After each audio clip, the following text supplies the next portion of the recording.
Many of the primary science teachers come into the Bachelor of Teaching with not very happy feelings about science for all sorts of various reasons. So there's quite a challenge to first of all get them interested and enjoying science, learning some science, but also getting them to realise that teaching science is a very important role, especially at the primary level, because that's where children are naturally curious and you can really have great buy-in from smaller children.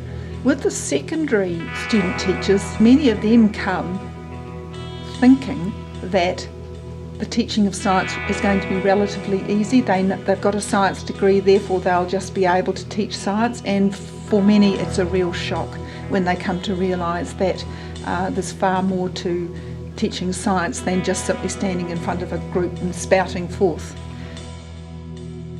One of the things I'm particularly interested in is giving my student teachers strategies to hit the deck running. The secondaries, for example, I only have for 1 year. So what strategies can I give them to help them cope with that day-to-day planning and delivering of lessons, because they have a huge amount of content that they have to become really familiar with.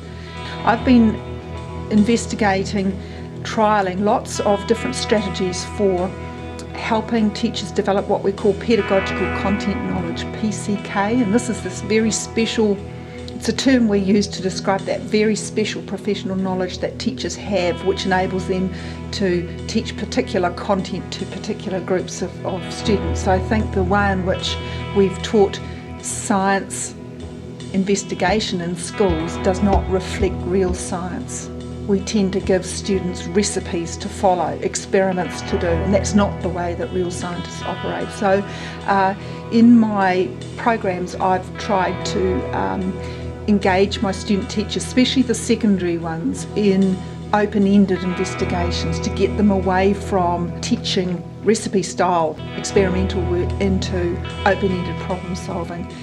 So I see my job as a teacher educator as quite different to a teacher of science, and teaching people how to teach is I've had to develop a lot of new professional knowledge and new strategies in order to be able to do that reasonably effectively, and it's an ongoing learning game for me.